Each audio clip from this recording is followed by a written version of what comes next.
most normal YouTubers, they're gonna do the videos they know they work well. For me, I actually experiment more than I know what's gonna work. You wanted to optimize for retention. What's your process for doing that? The 1-1 format, that's the a way you can optimize for retention. Okay, that was genuine sauce. There was a type of content I made. It's called brain rot. It's good for retention, but in the long run, your audience is not gonna remember you. I never would have thought of that. My unfair advantage to competitors, that separated myself from every art people. As long as you get the why, you can come up with your own ideas. So it's kind of the way that it's presented to the audience. Going on and experimenting so many different videos, there's infinite possibilities you can make. It definitely goes against like the typical advice that you hear on YouTube. I remember one video. The quality wasn't good enough to make the cut.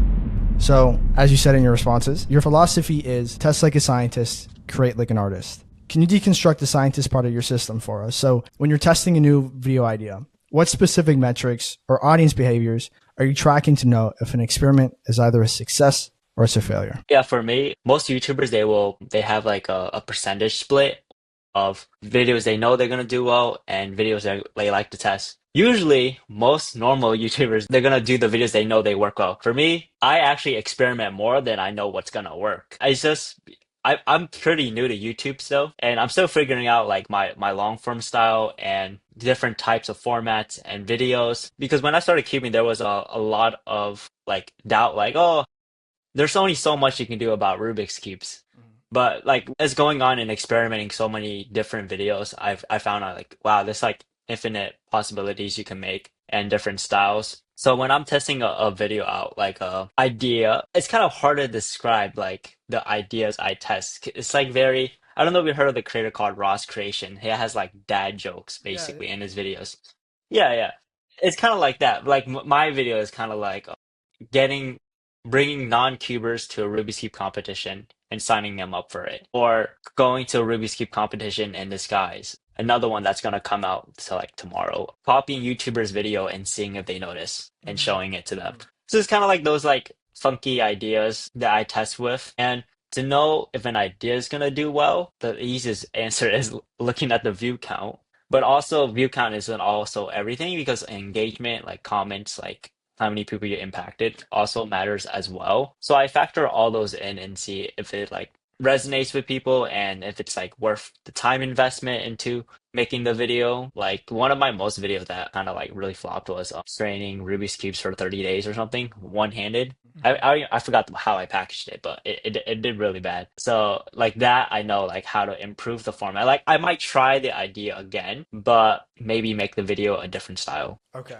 So it's more so about like, not even the idea itself. It's kind of more so the way that it's presented to the audience that will kind of dictate that. 100%. Yeah. How you present information to an audience is like how to solve a Rubik's Cube. There's so many ways you can like show people how to solve a Rubik's Cube, but there's usually that one video that's going to resonate with you the best, that like speaks to you better. Like when I started learning how to solve Rubik's Cube, I went to like countless tutorials and I had to find the right one for me. And would you say that's kind of like a similar process that you took with even like creating ideas itself? Because the way I see it, it's almost like taking proven concepts, like proven like content buckets, like challenge videos, and taking things that work in the entertainment space and applying that to your niche. Yeah, take some inspiration to like the basketball niche, like of Jesser, probably a good example. Or sometimes the ideas I just come with are like in my head, like whatever I think like that might be funny. Like Ample was a good Ample. I don't know if you heard of Ample. He dressed up as a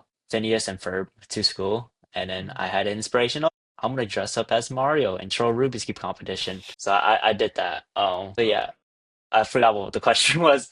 I don't know if I answered it. No, but it seems like mostly it's like it's a thought in your mind where it's like, okay, like this would be a fun idea. Am I gonna have really fun planning this video out and like being really happy about the video? Like my favorite video is one of my favorite videos filmed was getting my friends who don't know how to solve a Rubik's Cube to a competition. That video took like 3 months of planning to make sure all their schedules are free so they can come to the competition. And then I had to make sure that I had time to teach them how to solve a Rubik's Cube. So that was really fun to plan. And then filming to shoot that video too was really fun, and seeing the reaction. So it's just overall like if the video makes me really excited to like do the idea. It definitely goes against like the typical advice that you hear on YouTube where it's like, okay, like look at the outlier score. If this does that, then you want to repackage and blah, blah, blah. Right.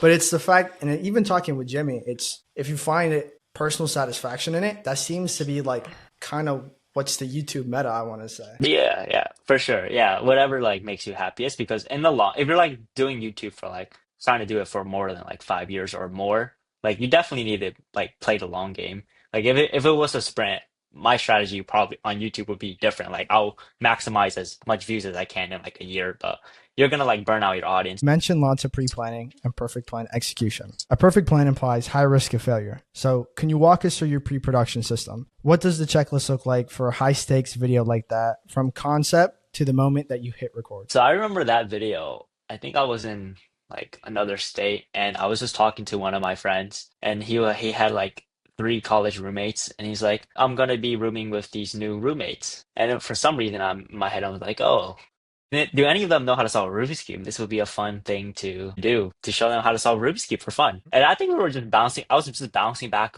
and forth from my friend. I'm like, what if we just had them? What if there's a competition like near the start of school? What if we sign them up to a competition?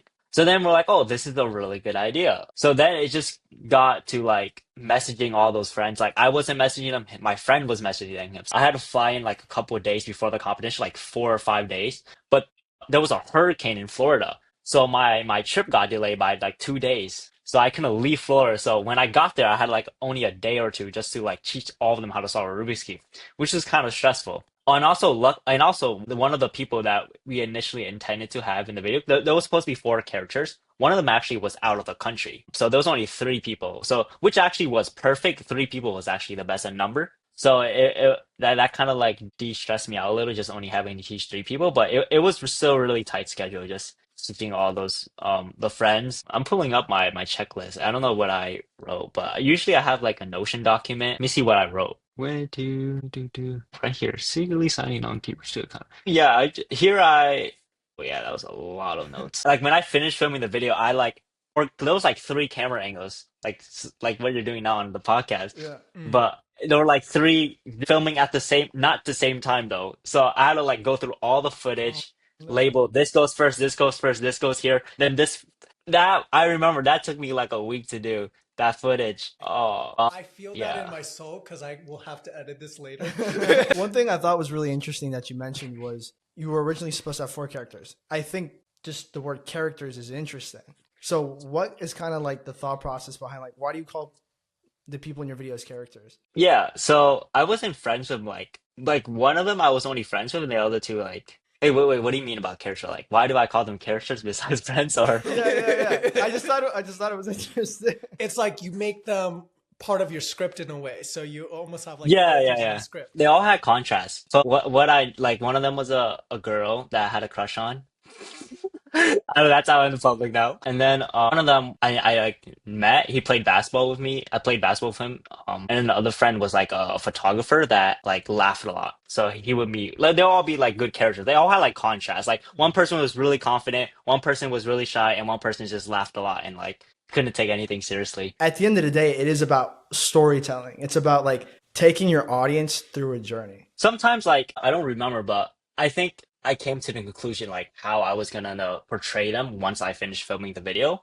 Since I didn't like know them all too well. So after I finished filming, I'm like, okay, this person's gonna be we're gonna display them less confident, and then just like unserious, laughy. You also mentioned too, like you were bouncing ideas off your friends. Is that typically like something that you would say is important? Let's say like for the aspiring content creator, like bouncing ideas off of people and just getting more people involved in the process of making videos.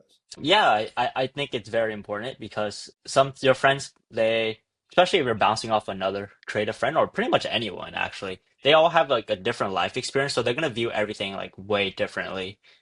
Um, so I think it's very important because they can give you another perspective on something you never thought of, or ideas you never thought of, or new things they learned. Yeah, I think it's very important to bounce off ideas off of people. Okay. Is that like something that you would say is like really important and it's like something that you do when planning your videos? Or would you say it's more like solo dolo sort of thing? It's like kind of a mix. So what I usually do, sometimes when I present an idea to people, like this is so weird, or like this is not worth investing in, like that Mario, like dressing up as Mario, and that's so stupid. Like I don't know what friend was like, yeah, go do it, bro, go do it. So for me, it's just like if I find that I'll get the idea, and after I have the idea, I'll present it to a friend, and like this is what I'm gonna do in the video. This is how I'm gonna make it good. My story beats. Yeah, that's pretty much it. You mentioned you scrapped many videos during filming. Can you deconstruct that decision-making process? So what is the specific kill switch, or the otherwise known as the one factor that tells you this project is dead? And how do you overcome basically the cost of time that you've already put into the video? Yeah, I remember one video. It was dressing up as a minion. The song was dressing up as a minion. You have a lot Yeah, of yeah, yeah. dressing That up. video was expensive. I bought like 20 costumes for everyone. And then I had like two filmers and I had the video edited. It's Right. actually on my second channel. It just the quality wasn't good enough to make the cut for the main channel. So I think the quality control for me was like I think that during that time too, this was like last year when I had the video made, I'm like my channel's in a different direction now. There's like not really like much of a story in this, and it just didn't feel right. I don't know. It's like I don't know how to describe the feeling. Like the video doesn't feel like a Soup Timmy video. Even I had the video edited and like revision a lot, and I just decided to scrap it, and then I just posted it on the second channel. How can I answer this question better? What was the other part of the question? Like what's my other criterias? Yeah. How do you know whether a video, like let's say you're in the process of already making it, how do you go through the decision making process of like, okay, like you said, this doesn't really fit the Soup Timmy vibe for the main channel. Yeah, I just eat it up. I was like, okay, even if I invested money and time in this, it's okay because what I get from it is I learn how I can do better for next time or how I can film the video better. I think there's a video I just filmed actually like 2 months ago. It's like really recent. I might scrap it.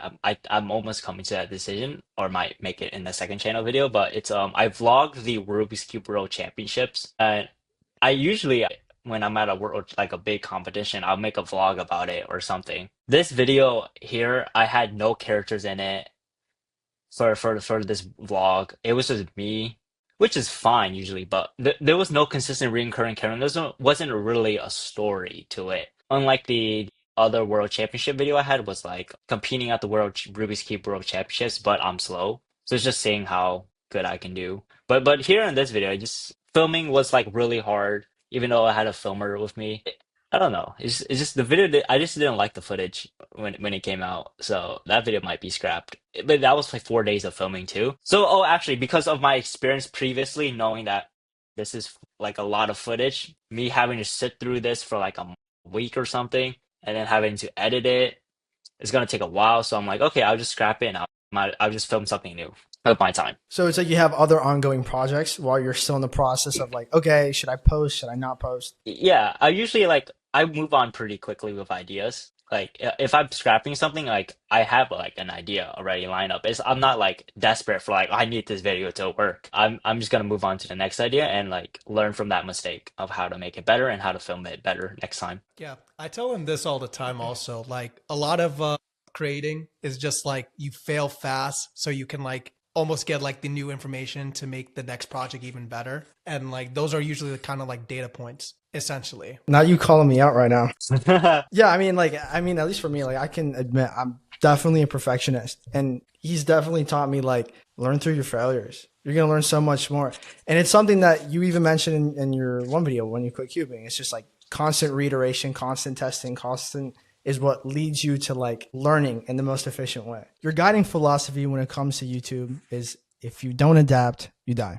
Take us inside a specific moment where the data showed a trusted video format was declining. How did you use your test like a scientist system to navigate that change and develop the next evolution of your content? I love this question. So I actually blew up not from the content you see today. I did Rubik's Cube art, which is like you take a Rubik's Cube and then you take a whole bunch and you like stack them and you make a pixel of like an image of like anyone, like any celebrity or any character.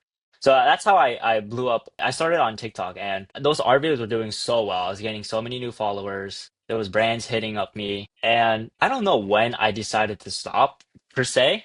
I just knew that the followers I was getting wasn't gonna build me anything long term. Because example, if I make art of Taylor Swift, all the Swifties are gonna follow. When I post another video about something else, like if I did another art video like some anime, I don't think Swifties are gonna really resonate with that. So I'm basically just getting view counts for fun. It's like how I saw it, which I didn't like really see at the time. Like, oh, I'm getting a lot of followers, woohoo, yay! Brands are hitting up, which was actually good. The brand part was probably the only good part. Well, not the only good part, but a really eye-opening thing. Like, oh, this could be a living if the brand's hitting me up with making their portraits and stuff. But how I navigated through that, after the art stuff or when I was phasing it out, I was trying out puzzle videos, like showing people like weird, cool puzzles and like how to present it to a non-cubing audience. Mhm. So that's how I transitioned out of the art stuff. And it did do well because if those people that followed for like Rubik's Cube art. They might be interested if I presented a Rubik's Cube in a very friendly way that's not nichey. They would probably convert, which kind of did work. And I transitioned to YouTube and then started playing around with long form and yeah, here we are today. I just kept experimenting and I'm still experimenting today. I don't think I have like a one set format yet. I'm pretty sure I'm almost close to a format I'm gonna stick with. But yeah, we're still in the testing phase after 4 years. So part of that experimentation was trying to find your way to almost get to a niche where you can be your most authentic self, but like, yeah, Yes. like you didn't have to be boxed into like a certain kind of topic or trend. Yeah, so I just use Rubik's cubes as a leverage. Like that's like makes me different, kind of in a way. Hmm. That's how I use Rubik's cubes as like I you want to like I use Rubik's cubes to like enhance the personality.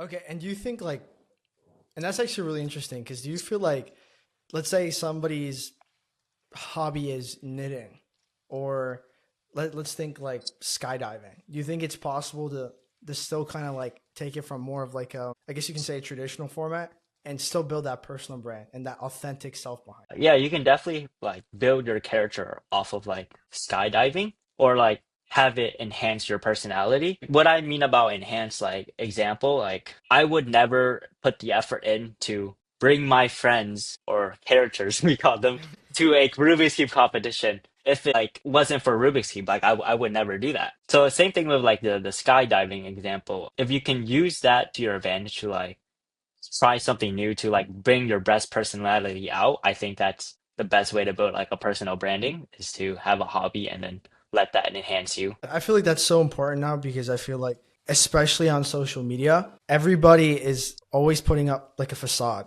And I feel like, and it's something I feel like you touched on too in your quick cubing video, where you were building that skill of like building camera confidence and being yourself on camera. And I feel like so many Mhm. people are so afraid to like show those vulnerable parts of themselves and, you know, actually like show themselves to the real world. And I feel like you are basically the embodiment of that. Just like be yourself, no matter what your hobby is, no matter what, you know, skill or talent or whatever your thing is, you can do Yeah, absolutely. 100%. Yeah, because Rubik's Cube was not cool back in the day. it. Like it was like a nerdy hobby. It's still a nerdy hobby, but like doing it in class was like, oh, this kid is weird. He's just playing with a Rubik's Cube. I mean, but you made it like you made it in a way where you connected the hobby so well with your personality and stuff. People follow you definitely because of the person behind that, the storytelling, the way you like bring your audience through with cubing. You know, cubing may amplify your personality, like you were saying, but it's really you found a way to like make it about like a journey with you and stuff and make your audience. Correct, 100%. Your World Championship final video broke the traditional format. It deconstructed the creative risk. What was the specific storytelling principle you used to build a new one? And what was it that made you try the new format to begin with? I like this. So every Rubik's Cube World Championship video had one format. There was never a different format. It was you show one person solve, you show another person solve, then you show the other person solve, then you show this person. So it's just one solve, one solve, one solve, one solve. What I wanted to do, I wanted to show an optimal way to like we don't need to show one solve, one solve, one solve. We can show three solves and then we can show two solves and we can go back to one. It is confusing, but if you tell the story in a way that's smooth to understand for the audience, I don't think it mattered. The data showed it worked. It got a lot of views. People liked it, and it was a different format. It got more views than all the other World Championship finals. That was like, I was like, yes, I did it. Everyone said this wouldn't work because I uploaded the so in cubing when a world championship comes out, you have to be the first one to post that video because it's the world championship. Like they people want to see it now. I took a week, like a week extra, Mm. trying my best to get a video out quicker, but I took a week to get the video out, make sure the voiceover was good, the story was good. And at first the video didn't do well, but then it did pick up. And then that proves to me like, okay, the quality, as long as the quality is really good, and then we can tell the story in the best way, it'll resonate with people still, even if I post the video late and use a different format of instead of the 1-1-1-1-1. Mhm.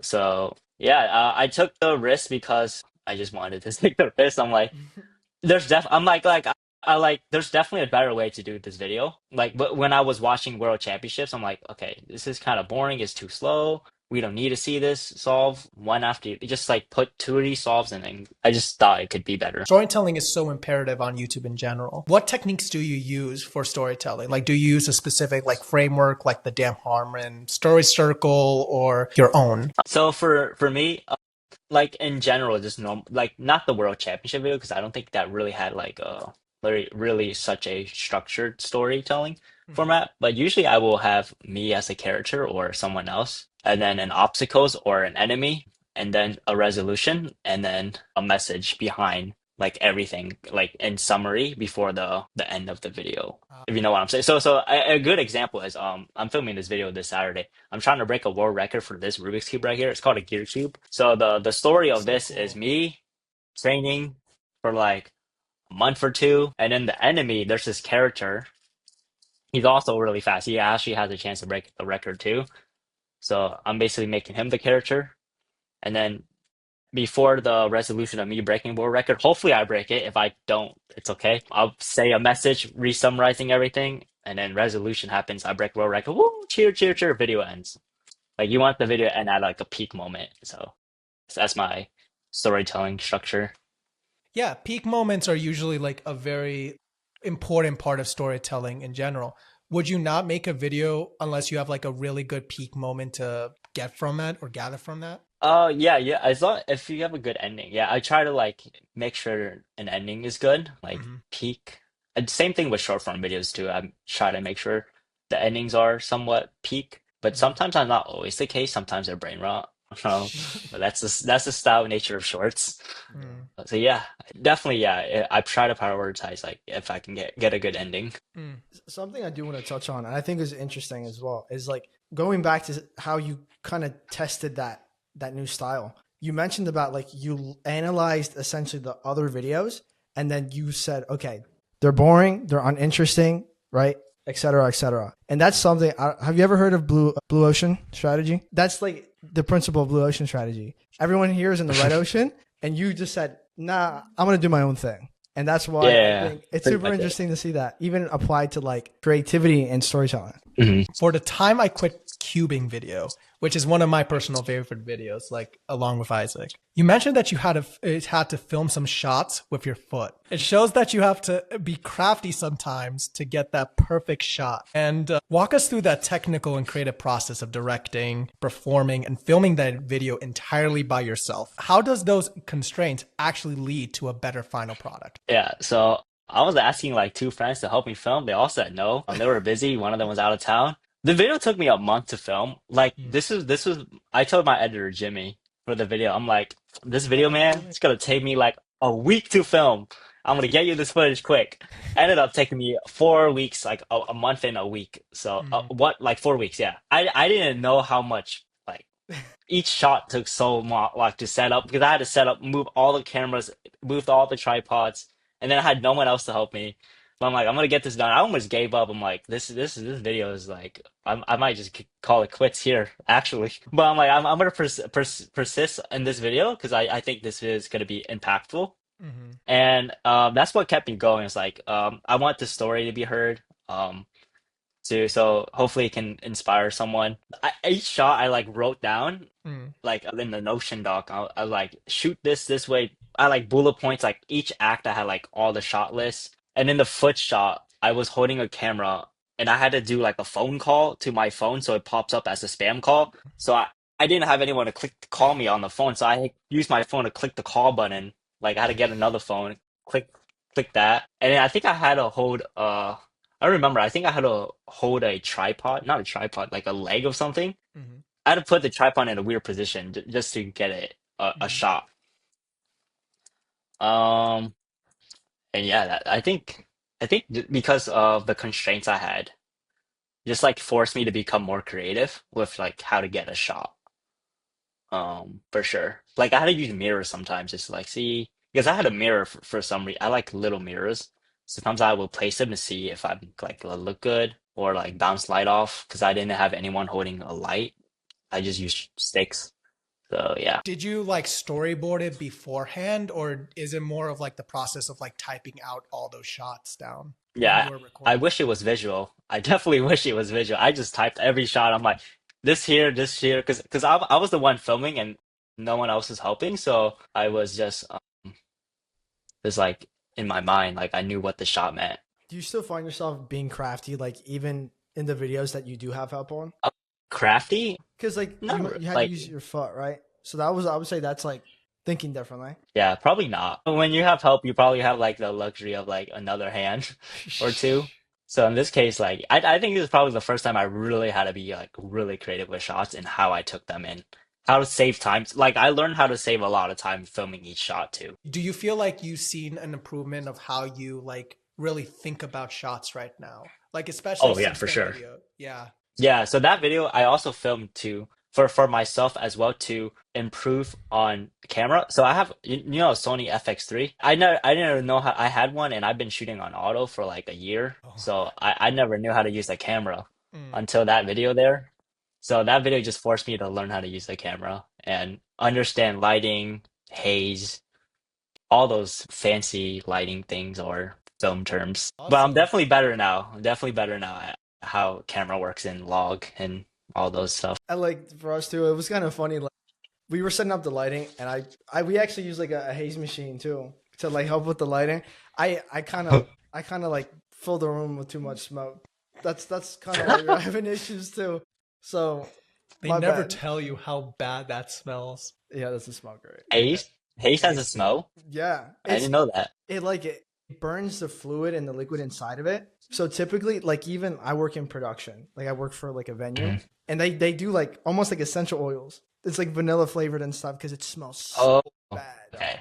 I see. Dang. Did not know that. I just bought a bottom, like I'm gonna spray it so it looks softer on the blacks. That's probably what we should have I done. know. You pull ideas from everyone, as you have been saying during the podcast, even outside your niche, by asking why something works. Can you give us a specific example? Tell us about one video or creator completely unrelated to cubing that sparked a new idea for your own content, and walk us through how you adapted the why to your world. Hmm. Me think. Me think.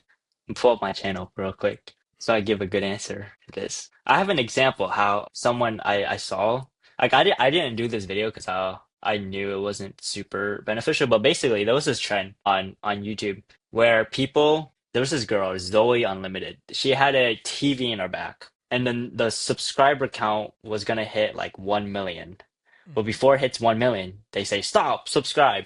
And then they would get a bunch of subscribers. Someone getting like twos or tens of like 2 million subscribers off of that or something. I thought I'm like, whoa, other creators are doing this too. So like that's an example. Like, why does it work? Oh, you're basically baiting someone to subscribe so they can see you hit a mill. Because people won't know they unless they click your channel. Sometimes they just click subscribe instantly, but this doesn't really work anymore from what I've seen people try to do now. But for example, for me of taking inspiration.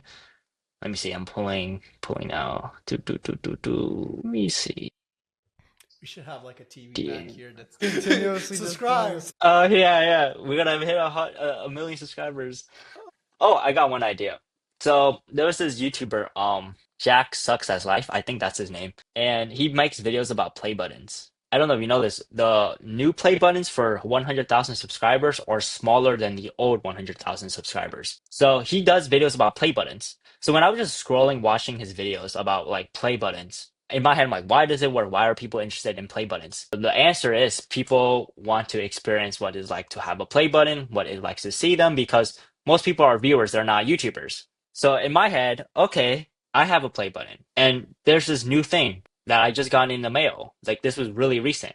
It was a smaller play button for the new play button because my Portuguese channel just hit 100,000 subscribers, and I had one of the smaller ones. So I made a video about the play button being like smaller, and it hit like 50 million views or something in total across channels. So that's an example there, taking inspiration or just watching someone else and thinking like, oh, why does this work? And then you can apply that to your own, even if the ideas aren't similar. As long as you get the why, you can come up with your own ideas. We should try that because like I feel like I've been talking to him, and even especially with short form, I'm just like, how can we be different, right?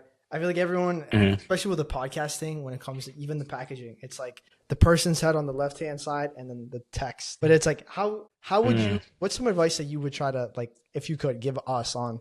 Okay, how do we separate ourselves from the typical podcasters or the typical interviewers? Okay. So there's this book I read. I think it's called The Unfair Advantage or The Motivation Myth. I don't remember. Basically, what they say about the unfair advantage, using your unfair advantage to your advantage. So, an example for me, my unfair advantage to competitors, my house ceilings are taller. Like when I was filming my art videos. So when I had the Rubik's Cube art, I was able to build a frame that was 11 feet, 10 feet. So that separated myself from every art people because my unfair advantage was I had a taller ceiling. That's something really small, but actually really impactful because I was able to make bigger artworks than other art channels out there for Rubik's Cubes. So that was one. But for you guys, try to think like what's something you have as a podcast that other people don't have.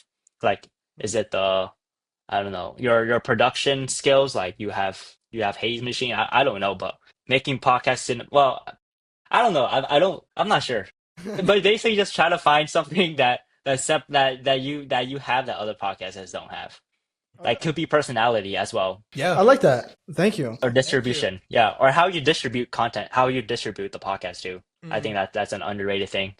Yeah. Could you expand on that a little bit? What do you mean by distribute? So most people post on short form. Like, have you tried Pinterest? I don't know people on Pinterest like podcasts, but I actually tried Pinterest one time, like 2 years ago, and it did well for my Rubik's Cube account. Like you were saying with the unfair advantage, do you like look at other competitors and you kind of like derive like, okay, this is what they're doing good. This is what I have over them. What's your thinking process on that? So like an example of my unfair advantage, I have access to Speedcube Shop, which is the largest Rubik's Cube retailer in America. Mhm. So I can go into the warehouse, film whatever I want. Like a regular customer can't just go back there and film. So Mm. that's an example of one. I travel a lot, so I have the flexibility of flying wherever I want to in the States. So rather than like the other creators, they're located outside of the States, so they will have a harder time going to like the events because speedcubing there's a lot of events in America, so I have that advantage of flying. But like I don't really like look at like the other creators like, oh haha, I beat you, I got this unfair advantage. I don't like look at that. That's so interesting though. I didn't even know, like, that's because even like talking about like the ceiling length is like, or the ceiling height. I never would have thought of that. That Yeah. that's insane. Because I was just comparing like every other art video, all the ceilings were like pretty low. So I'm like, oh, I got tall ceilings. I can just make a big frame. This is thinking like little details like that, like help. That was genuine sauce. In your video, The Time I Quit Cubing, you hold the reveal. This is a high risk move that defies the conventional wisdom of getting to the point on social media. Deconstruct your system for pacing a narrative. How do you decide when to withhold information to build curiosity versus when to deliver it to maintain retention? How do I withhold information?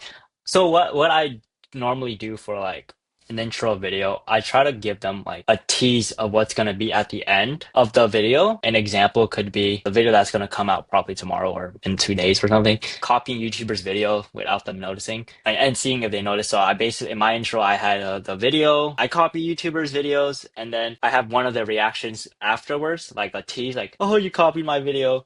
and then it cuts, and then we get to the first person, the first YouTuber I copy, and then their reaction. So you just have to give the audience something to like latch on, and then hook them again before the next segment, so they can keep watching, or give them information that they can follow along on, so they can, like, for the YouTubers, I have a tracker, like we're on this YouTuber, we're gonna go to this YouTuber, so it's like that. Your most interesting principle is memory over retention. This is a direct challenge to the entire YouTube meta. Why are you willing to sacrifice the algorithm's most prized metric for this idea of memory? And how do you even begin to measure if you've created a lasting memory in the viewer? So how I see it, I actually used to start off when I started TikTok as well. There was a type of content I made. I actually labeled this. There is actually a term for it. It's called brain rot, but the term I used was dopamine hit content. The best example I can give of what a dopamine hit content is showing you an example. There was a style of content I did a lot, and it would get a lot of views, and people still do it now today, but a decline on the channels from what I'm seeing. Probably one, I think, is one of my most viral video. Oh yeah. Wait, let Um, me look up. Okay, wait, I got this. I'm saving the day. Why do I have blocks on this? I saw it's like no, I everything is have blocks on going my like- Instagram too. Oh, it's on your Instagram. Okay, bet. No, YouTube. Pull up YouTube. Yeah, I'm pulling up YouTube. Okay, Soup Timmy, popular. Okay, and then sorts, and then there's this video called the Rubik's Cube Loop. It should be, look for the mouse picture. It's not that video, but it's under the mouse video. Is it this? Yes, that one, that one, that one. Okay. Just watch it for 10 seconds and then just feel how you feel watching the video.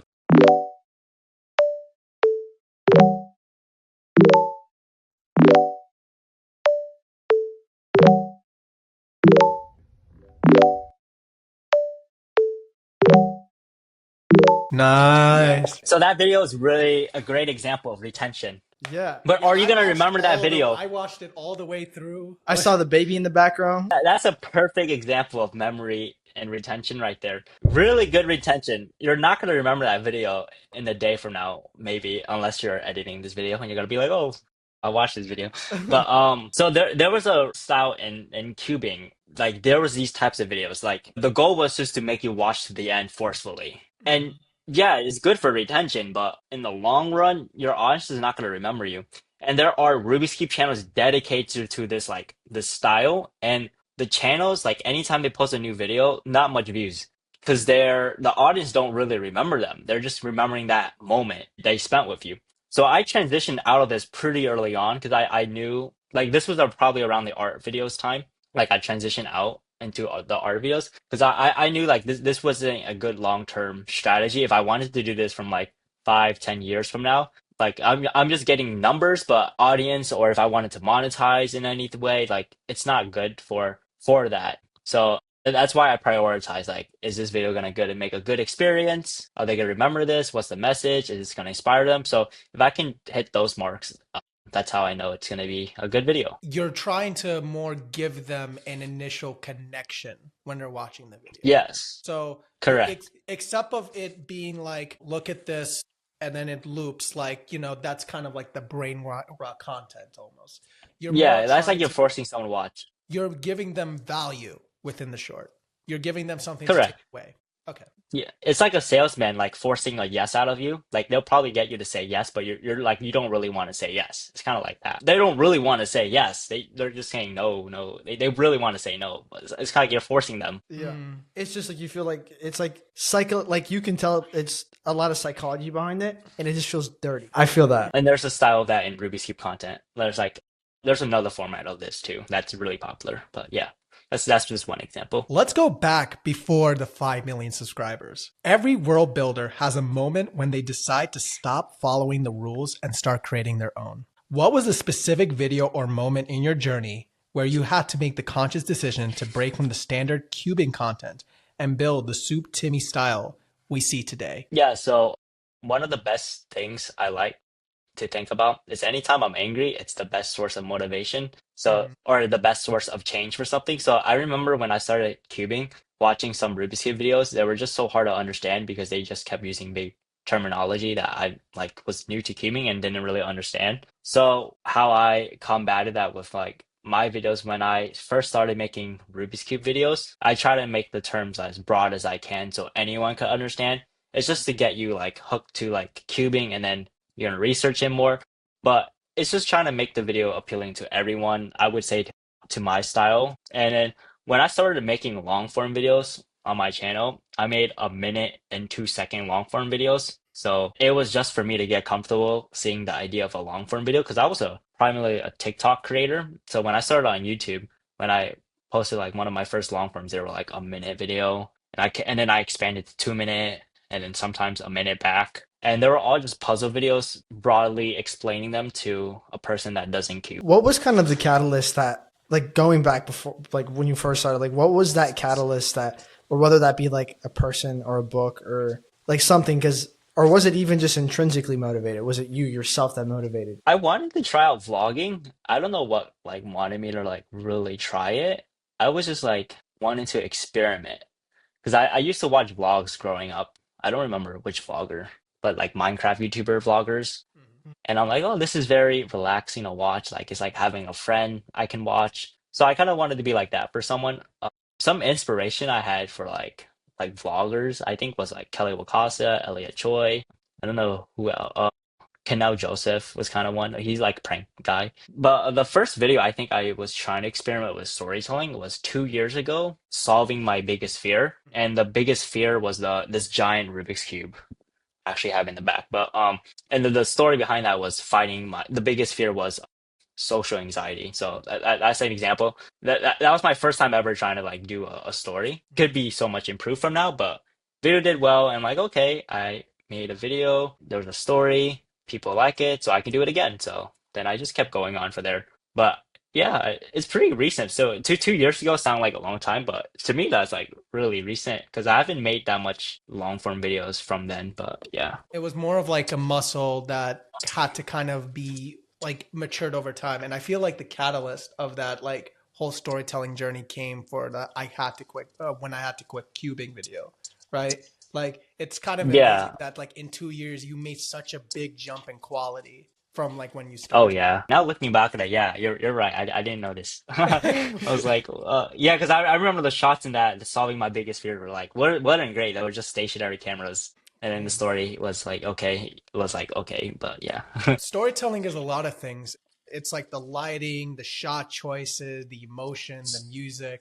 Which like, do you have any kind of like say within that? Because I know you work with Jimmy, right? But do Yeah. you usually like work with him, like trying to figure out like how do you want a shot to be portrayed when it's finally edited? I have like in my Notion doc, I have like I'm pretty detailed with like the notes. I'm like this shot goes here, this shot goes here, this shot goes here. Music, we like Jimmy like I think he pretty much did all of the music to shows. I just had like a sample like how I wanted the video to feel, and then getting the intro approved with the music to set the tone for the rest of the video. So it's like a lot of collaboration on the edit for that video there to make sure it like comes to the vision. Do you ever like think back to kind of like when you were doing the digital marketing certification? You're like, this is just not for me. And then where you are now, do you ever like think about like what could have been, or if things didn't, or do you still believe you'd be in the position that you are now? Would I get to where I am now? Yeah. Do you feel like if you maybe did still continue down that path and not the personal training sort of thing, if you still would have ended up where you are today? Honestly, COVID probably saved me from that because I had my I was studying personal training before COVID happened, and because of COVID, I couldn't go apply for jobs for personal training because everyone was getting laid off because the gyms were closed. So that was kind of like a blessing. Like I was just forced to make content until like the things open back up. But when like places open back up, I was already like committed to like I want to try this social media thing. So if even if the digital marketing actually yeah if the digital marketing did work, I don't know if I would be here today because I probably would have applied to jobs or maybe get into jobs probably as the certification said, get a free job at Google after completing the certification. I think that was looking back at it now is probably BS. Do you feel like it would have been more restricting if you did went into digital marketing? Because I think the problem is people are like, oh, social media takes so long. There's so many moving parts to it. Like, how do you feel like now that you're like really deep within this journey of social media? Do I feel happy? Yeah, I definitely feel happy with like it gives me so much flexibility. I can travel whenever, I can set my own schedule. Obviously, if there's like a brand like that needs a video done, I have to like prioritize that or if there's an editor that needs a footage shot taken, I have to prioritize that. So I do prioritize a lot of work, but when I'm not like, well, I am working like technically 24. My brain always runs for content like 24/7. So there's not really much relaxation there. But yeah, it's fun. I can travel and then like I like to do work trips, like fly to New York, stay in a hotel, and then just go like stay in the room, work on scripts, and then walk outside, get some food, and go back in and work.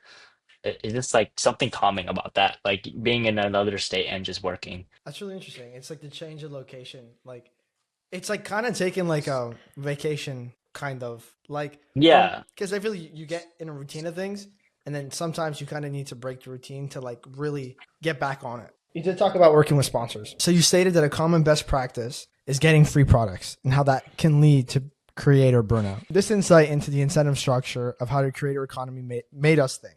What's the psychological trap of free stuff, and what system have you built for yourself to protect your own creative energy and your motivation? Yeah, so there was a big fallout with this. This was formerly the biggest Rubik's Cube creator. He was getting a lot of free products. And I remember talking to him like literally before he like quit cubing, like actually quit cubing, not the video. But like he doesn't post anymore. But he would get so much free Rubik's Cube products and he would be like forced to make videos. I'm pretty sure he was forced, but to make like videos about the cubes. And people are just now realizing that like it's bad because nowadays most Rubik's Cube products, like regular Rubik's Cube, like 3x3s, there's only so much you can talk about.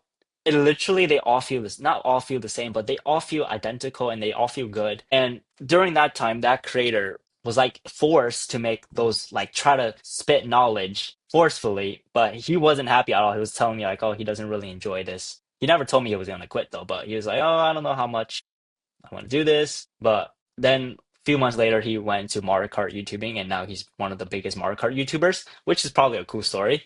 But knowing that burnout and how I protect myself, I don't ever ask for free products from like Cube companies. I buy all my Cube products, all of them, almost all of them. Sometimes I get them free, sometimes I get it for free. They just send it, but I'm never required to make a video. I always tell them, if you send me this product, I cannot guarantee I'm gonna make a video on this. And yeah, I mentioned the trap is like if you get the free product and you'll make a video. I actually here's a really cool point you can here's a cool point most cubers can think about. As I told this cuber, I'm like, you're getting free products, right, from this cube company, he said yeah, and I said how much are the products, and he said like $20. I'm like, you're giving them a free video for $20. That's insane, bro. So that's a trap cubers fell for years until I came. I don't know if I probably like changed it a little bit. I don't know if I did, but like I've like rejected a lot of free products. I'm like, do you want to make a video? Nope, I don't want to make a video. So like example like that, like the cube industry like was definitely like that. It was based on all free products. Like you get a free product, you make a video. That's how the cubing scene was. But when I came, I knew that that was gonna happen to me. I did not want to do that at all. Like if I wanted to a cube product, I can just buy it for like $20 or like $50. So It's really crazy when you put it into perspective like that. Like, is the cost of $20 really worth the creative liberty and the passion and like the actual like love of cubing to begin with? exactly. Like I feel like most creators, there's a lot of cubing creators. I feel like they should reject more free products. Do you feel like the same thing for like a lot of YouTubers you watch as well? Like when they're like reviewing or sponsorship by like, I don't know, Raid Shadow Legends? Like, do you feel like they're selling out in a way? Sometimes if they, I mean, if they need the money, if like, here's how I see, if they need the money and it will help them improve, and they kind of they like the brand, like yeah, go for it because I think that money that I get from the sponsorship could help them elevate and then potentially get out of doing sponsorship in general and then start their own brand. So it just depends where you are, the position you are in life, like for the sponsorship part. But yeah, sometimes some creators they might like sell out because they even though they don't love the brand, they probably hate the brand. But I try to make sure I like the brand and if it makes sense for me financially to like take it, like if I'm gonna take that money and invest into other content, that's how I see it. It's kind of like picking whatever is going to give you the best ROI. Like if you take it and it's going to help you improve, I guess, in the content or even the business side of things, like it might be worth it. It might be something to consider. Yeah, exactly. Okay. 100%. So in your video, I tricked non-cubers to join a competition. You essentially manufactured a narrative by creating a secret second competition. So this raises a philosophical question about a creator's role. Where do you draw the line between documenting reality and creating a new reality for the sake of a better story? I mean, that video was pretty real. That was like all reality there. There were, I mean, I just didn't mention some parts about like a hurricane hitting and they only had like less days to train. Where do I draw the line? I mean, I don't think there's a like if you can make the story better and it's still true to the topic. Like example, the World Championship video where I had the format instead of 1-1-1. Like the 1-1 format, it's actually the truest, purest form of a World Championship. That's how it's actually like. But in my video, it wasn't a 1-1-1 scenario. It was like 2 or 3 or 1 and 2. So I basically my mindset was like if I can tell the story better and it makes it flow better for the audience to sit down, enjoy watching, so they can experience the other fast people, so we can show keeping to more people. Because I was optimizing for retention there too. 'Cause I wanted the audience to feel like ease into every person rather than the world championship was a 1-1-1. I wanted to have like a nice feeling to it. So that was still true to the video, which is the Rubik's Cube World Championships, but it's not actual real. It is reality, but it wasn't the 1-1-1 format. So I don't know how to answer that, but I don't know how. I think there's a better way to phrase it, but that's what I think about. So what's your process of, like you said, like you wanted to optimize for retention? Like what's your process for doing that? If it doesn't make me bored, the 1-1 format, if it you can raise questions and smoothly transition between a scene to the next scene, like that was what I was really trying with the World Championship video. The finals was transitioning to each person very smoothly, each saw very smoothly versus the 1-1 format where you just hard cut between each person. I wanted to have a smooth transition. So if you can raise questions and have smooth flow through the video, I think that's a way you can optimize for retention. Definitely intro too. If you have a really strong intro, people will likely stay and watch the video as long as you keep the flow up. You mastered the art of making a niche skill compelling to a massive audience. Looking forward, what is the next frontier? What new skills or storytelling formats are you currently experimenting with to ensure you continue to adapt and evolve your brand for the next 5 years? So basically, I'm gonna I'm gonna start. So the videos I've been working on now is like Rubik's Cube training videos. The most recent one, how fast can I get in 30 days? That video flopped, but I'm gonna try it again in a different style, which is the this cube trying to break world record for the gear cube. It's also a training video, but it's like packaged. So I want to inspire the next solvers for Rubik's cubing. So I want to put myself in the position of practicing something, like taking the audience along to practice, like seeing how to practice for stuff. Because in most of my videos now, they're just like entertainment formats or sometimes pranks. I want to take the audience on like a multi-day journey of a video. So that I think that's one of the things, and then expanding product lines as well to like different items. Yeah, I don't really think too much about like the next, like what I'm gonna do exactly for the next 5 years. I just know that the strategies that I want to do are like long-term plays. Like example, I'm not like doing the brain rot content for like the like a lot. So I think that's an example. Basically like making series, which is a format you haven't really worked in yet, but like having the audience come in like a day 1, day 2, day 3 kind of vlog series and like bringing them through that journey. Yes and no. So it's like gonna be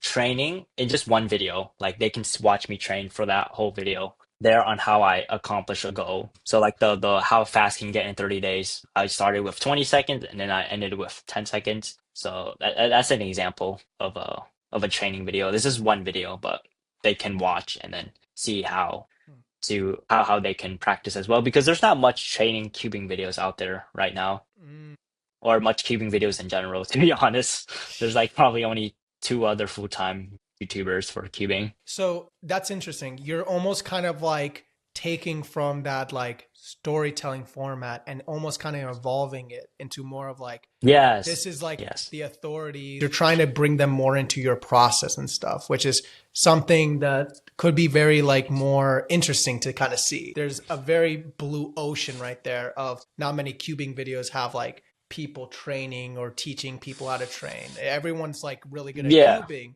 but no one knows how to become a cuber. Yeah, it's just like because most of the fastest cubers, they're just sitting in their rooms cubing, and there's Mhm. not really much of a documentation process for that. So everything I've like done so far, like in on the channel, like from the why to cubing, all that will like go into this. Not super cinematic as that scale, but something like cool shots and in a vloggy style and in a fun how it practicing styles. Yeah, that's the format I'm going to be experimenting next with. Do you think that like you showing and documenting the process has something to do with like your personal training background? I know it's a dumb question. I feel like it might be like an interesting connection there. Yeah, I don't. Yeah, I like I never documented my gym progress, but I just liked showing up every day to the gym and just like seeing how much weights I can lift. It's just fun. But I think because also I wish I documented things when I was a kid more Mhm. because it would be like so cool to look back on it. But I don't have much documentation of that, so I think that's why I care about documentation now is because I kind